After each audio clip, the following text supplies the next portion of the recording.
अब सभी को जय मसीह। और आज हम पढ़ेंगे यूहन्ना की दूसरी पत्री उसके 1 अध्याय उसकी 4 आयत में पढ़ेंगे। बहुत आनंदित हुआ कि मैंने तेरे कुछ बच्चों को उस आज्ञा के अनुसार जो हमें पिता की ओर से मिली थी सत्य पर चलते हुए पाया। अब हे महिला, में तुझे कोई नई आज्ञा नहीं, पर वही जो आरंभ से हमारे पास लिखता हूँ और तुझे विनती करता हूँ कि हम एक दूसरे से प्रेम रखें। और प्रेम यह है कि हम उसकी आज्ञाओं के अनुसार चले।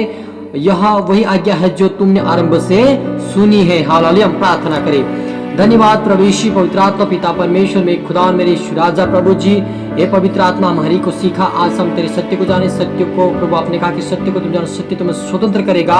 यूहन्ना के 15 अध्याय के अंदर आपने जो कहा प्रभु जी, उस वचन के अनुसार हमें पिता स्वतंत्र कर। पिता आज प्रभु सत्य का आत्मा हरि को सिखाए, समझे। आज का वचन, आज का कलाम प्रभु सबकी जिन्हें सौगुना फैलाए और आशीष के कारण बने, आपके राज्य के वारिस बने। हरि को तू सिखा, समझा, सपने द्वारा, दर्शन द्वारा बातें कर, आशीष कर मेरे खुदा राजा और परमेश्वर पिता।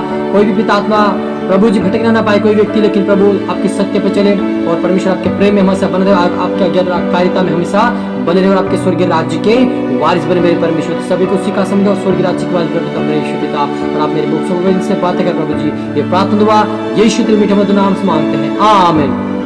तो मेरे अजीजों, परमेश्वर जब मेरे अजीजों सत्य और प्रेम क्या हमने सीखा है, तो परमेश्वर कहता है कि कुछ बच्चों को मैंने परमेश्वर के वचनों की आज्ञाकारिता में चलते हुए देखा। तब क्या हुआ परमेश्वर, तब मैं क्या हुआ सत्य पर चलते पाया, तब मैं बहुत ही आनंदित हुआ। हालेलुया। मेरे अजीजों, जब हम सत्य पर चलते हैं, सत्य बातें बोलते हैं, सत्य वचन सुनकर उसके ऊपर चलते हैं, तो परमेश्वर हमें स्वतंत्र करता है। और परमेश्वर जो पिता, हमारा स्वर्गीय पिता, वो भी हमें देखकर खुश होता है। मेरा अजीजों, तो आप और मुझे सत्य को पकड़े रहना है ताकि हम स्वतंत्र हमेशा के लिए रहे और स्वर्गीय राज्य में भी प्रवेश कर सके। हालेलुया।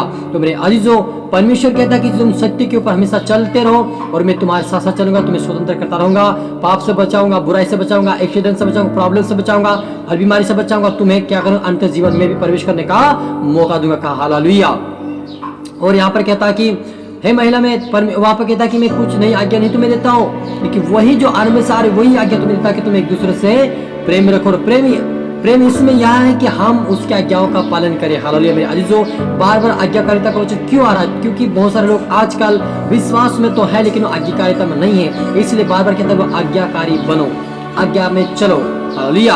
और कहता है कि क्योंकि बहुत से ऐसे भरमाने वाले जगत में निकल आए हैं जो यह नहीं मानते कि यीशु मसीह शरीर में होकर आया है। हालेलुया। क्योंकि बहुत सारे संसार में मेरे अजीजों ऐसे लोग आ गए हैं जो नहीं मानते कि प्रभु यीशु सचमुच हमारे लिए जन्मा है, सचमुच हमें वो अनंत जीवन देना आया है, सचमुच प्रभु यीशु मसीह हमारे पापों की क्षमा के लिए आया है, सचमुच यीशु मसीह हमें अनंत जीवन प्रवेश कराने का मौका दिया है। कोई भी इस प्रकार से यदि नहीं मान रहे तो उनके अंदर क्या भरमाने वाली आत्मा है। लेकिन आप और मुझे कहता है कि अपने विषय में चौकस रहो कि जो परिश्रम हमने किया है उसको तुम गंवाना दो और उसका पूरा प्रतिफल पाओ। हालेलुया। मेरे अजीजों, आप मुझे ढेर धरना लोग दोष भी लगाएंगे, आपको बुरा भला कहेंगे, आपके ऊपर कई प्रकार की समस्या का सामना करेंगे, आपको कई प्रकार की समस्या का सामना करना पड़ जाए, ऐसे आपके जीवन में परिस्थितियां आएगी। लेकिन आप घबराना नहीं, आप प्रार्थना करें, आप वचन करें, वचन पढ़े, वचन का पालन करे और आज्ञाकारिता में रहे, तो आपका जो परिश्रम है उसका प्रतिफल परमेश्वर आपको देगा। हालेलुया। इसलिए आप और मुझे भरमाने वाले लोगों से नहीं डरना है कि तू क्यों प्रार्थना करता है, तू क्यों उपासना करता है, तू ऐसा क्यों करता, तू वैसा करता। आपकी यदि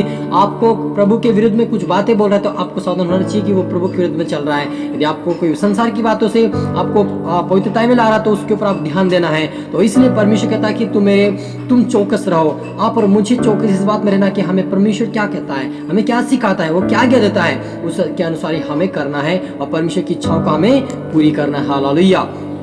लिखा है कि जो कोई उसकी शिक्षा में स्थिर रहता है और उसके पास पिता भी और पुत्र भी है। हालेलुया। वो कहता है जो कोई उस वचन के अनुसार स्थिर रहता है, परमेश्वर के वचन के पालन करता है, आज्ञाकारिता में चलता है, तो परमेश्वर कहता है कि उसके पास पिता भी है, पुत्र भी है। तो मेरे अजीजों, आपको मुझे पिता और पुत्र भी चाहे तो उसके आज्ञाकारिता में रहना बहुत जरूरी है। हमें आज्ञाकारी बनना है, उसके डर, उसके भय में उसकी इच्छाओं को पूरी करना है। लेकिन परमेश्वर हमें और परमेश्वर के पुत्र के द्वारा ही हम स्वर्ग पहुंच सकते हैं। यीशु मसीह ने कहा कि मार्ग सत्य जीवन नहीं हूँ, बिना मेरे द्वारा कोई पिता के पास नहीं पहुंच सकता। तो आप और मुझे पिता के ऊपर विश्वास करना है और पुत्र के ऊपर विश्वास करना है और उसका आज्ञाकारिता में चलना ताकि हम स्वर्ग राज्य के वारिस बने। हालेलुया। हम प्रार्थना करें।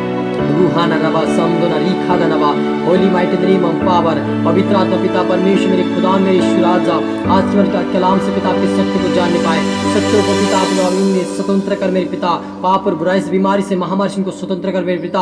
और आपने कहा कि कुछ बच्चों को मैंने आज्ञा करते हुए चलते पाए और मैं आनंदित हुआ, वैसे पिता हर व्यक्ति इस वचन को सुनकर आनंदित होने पाए और उनका जीवन बदले, उनका हृदय बदले और आप भी उनके जीवन को बदल, उनके जीवन तो वास कर, उनको सीखा समझा तेरे स्वर्गीय राज्य स्वर्गीय भेदों की बातें सीखा, कठिन कठिन बड़ी बड़ी बातें आप तक जो नहीं समझ पा रहे उसको सीखा पिता की आपकी पवित्रता में आपके राज्य के लिए बने, आपके वारिस बने, आपके आशीष के कारण बने मेरे परमेश्वर होने दे मेरे खुदावन। आप बड़े में खट मेरे पिता, प्रार्थना सुन मेरे उत्तर धन्यवाद मेरे खुदा ने राजा। ये प्रार्थना यीशु तेरे मीठे मधुर नाम से मांगते हैं, आमीन। आप सभी को जय मसीह की, गॉड ब्लेस यू। अगली वीडियो मिलते हैं, सबको जय मसीह।